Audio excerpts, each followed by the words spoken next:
नमस्ते दोस्तों, आज मैं आपको घड़ी के सवाल सिखाऊंगा जो कि बहुत इंपॉर्टेंट है। अगर आप किसी भी एग्जाम की तैयारी कर रहे हैं, खासकर ग्रुप डी की, तो ये सवाल जरूर आएंगे एग्जाम में, याद रखना।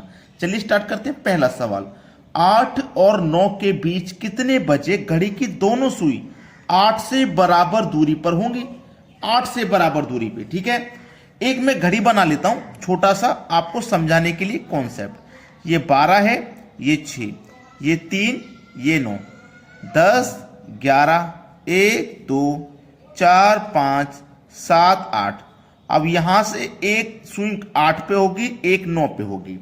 बोला है 8 से बराबर दूरी पे, 8 और 9 के बीच में जो दूरी होगी उसके मिडिल पॉइंट पर, उसका मिडिल पॉइंट, ठीक है, समझना।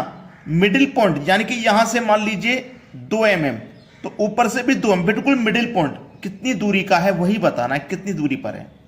8 से बराबर दूरी पे होना चाहिए, जितना 8 से है उतना ही 9 से। अब इसमें एक बात और, ये बोला है 8 से बराबर दूरी पे, 8 से 9 से भी तो पूछ सकता है। तो सारी बातें सीखने को मिलेंगी आपको, बस वीडियो पूरा देखना है।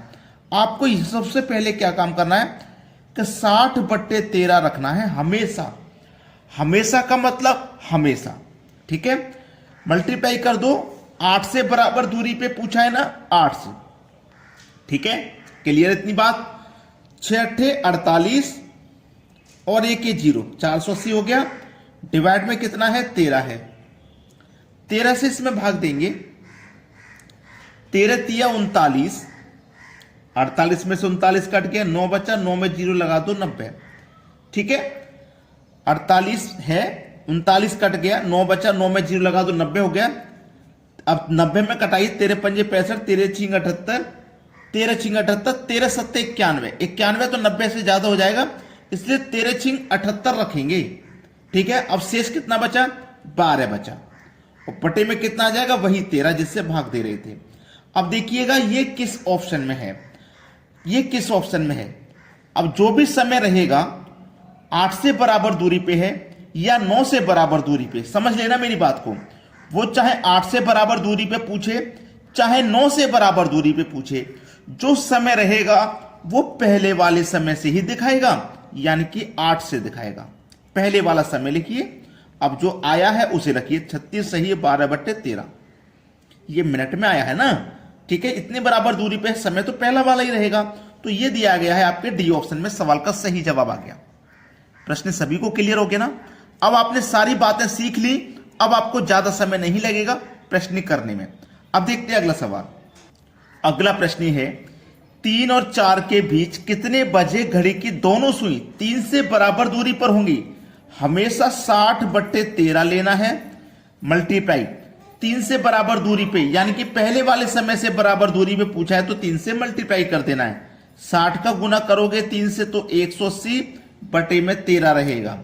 13 से कटाइए, 13 का गुना 169 होता है, तो 169 कट जाएगा 13 बार में।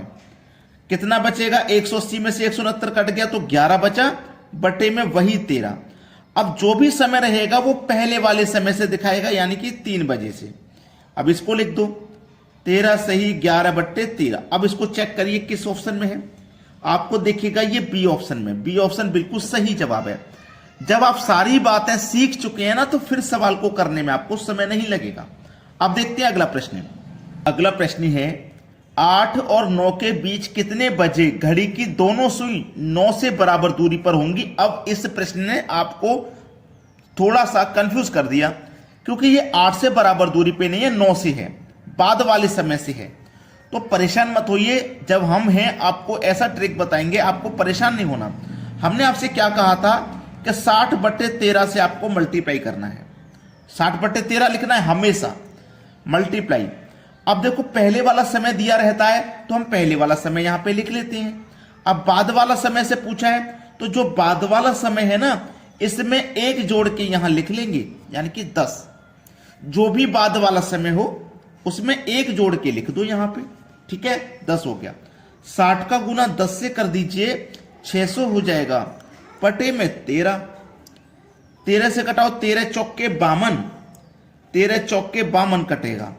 8 बचा, 0 लगा दो, 80, 13 पंजे 65, 13 चिंग 78 कटेगा, 80 में से 78 कटा, 2 बचेगा, 2 ऊपर लिखो बटे में 13।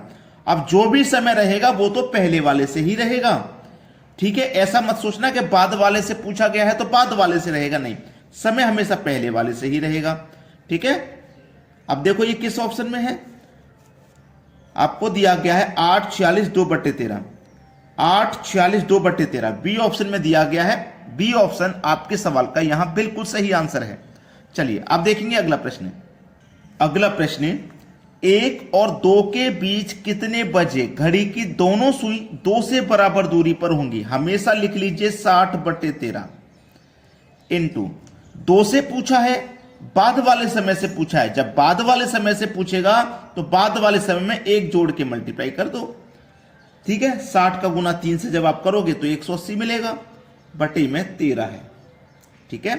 13 13 169, पहले भी आया था ये, बचेगा 11 बटे में 13। तो समय तो हमेशा पहले वाले से ही रहेगा, ठीक है। अब आप चेक कर लीजिए किस ऑप्शन में। जब आप कॉन्सेप्ट सीख जाते हैं ना तो आपको फिर कभी समस्या नहीं आती सवाल को करने में। डी ऑप्शन हो जाएगा प्रश्न का आंसर। अब देखते हैं अगला सवाल। अगला सवाल, 3 और 4 के बीच कितने बजे घड़ी की दोनों सुई 4 से बराबर दूरी पर होंगी। क्या करना है, 60 बटे 13 लिखना है, इंटू 4 से पूछा है ना, बाद वाले समय से तो 1 जोड़ के मल्टीप्लाई कर दो, यानी कि 4 में 1 जोड़ देंगे 5। 60 का गुना 5 से करो 300 हो गया, बटे में 13 है। 13 से कटाइए, 13 दूनी 26, 4 बचेगा, 0 लगा दो 40, 13 तिया 39, 40 में से 39 कट गया तो 1 बचा, बटे में 13। लेकिन समय तो पहले वाले से ही दिखाएगा, ठीक है। अब देख लेना किस ऑप्शन में है ये।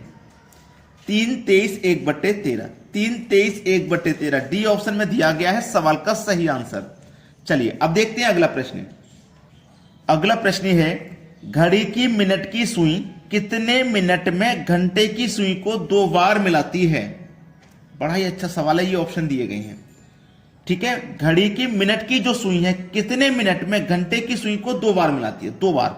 अब जैसे कि मैं आपको समझाऊं, यहां पे आपको मैं समझाता हूं। ये 12 बज गया, ये 6 बज गया, ये 3 बज गया, ये 9 बज गया, ये 10 बजा, ये 11, 1 2 4 5 7 8। अब मान लीजिए घड़ी की सुई में 12 बजे हैं, घड़ी की सुई में 12 बजे हैं, तो घंटे की सुई भी 12 पर हो गई और जो मिनट की सुई है वो भी 12 पर हो गई। तो घंटे की सुई और मिनट की सुई मिल गई। अब इसमें क्या होगा, जब मिनट की सुई 360 डिग्री का कोण पूरा घूमेगी, समझना, ठीक है, पूरा घूमेगी। जब पूरा ये सुई घूमेगी तो फिर ये क्या होगी, ये दोबारा इससे मिल जाएगी, दोबारा मिलेगी। भाई देखो, मिनट की सुई तो चलती रहती है, जब घंटा चेंज होता है तो मिनट की सुई घंटे की सुई के ऊपर है कि गुजर जाती है दोबारा से, फिर तीसरा घंटा आता है तो उसके ऊपर होके गुजर जाती है कि नहीं गुजर जाती है, बताइए तो समझिएगा। जब हम यहां 12 से घंटे की सुई 1 बजेगा तो पूरे मिनट की सुई तो पूरा 60 डिग्री घूमेगी, 360, तो 12 से घूमना स्टार्ट करेगी तो 12 पे आके पूरे 60 मिनट हो जाएंगे इसको, जब तक घंटे की सुई आ चुकी होगी 1 पर, है ना। अब मिनट की सुई 1 तक पहुंचेगी तो 5 मिनट और हो जाएंगे, तो ये 65 मिनट हो गए कि नहीं हो गए, ये 65 मिनट हो गए। लेकिन जब तक 12 पे से 1 पर आएगी मिनट की सुई, तब तक घंटे की सुई भी थोड़ा सा गुजर चुकी होगी आगे। भाई थोड़ा थोड़ा करके गुजरती है, घंटे की जो सुई है वो थोड़ा थोड़ा करके गुजरती है कि नहीं। तो आपको करना क्या है यहां पे कि घंटे की सुई पे 5 मिनट ऊपर पहुंची है तो 5 लिखना और बटे में 11 लिखना, यही सही जवाब है। इसका ये फिक्स आंसर रहता है, ये इसका फिक्स आंसर रहता है।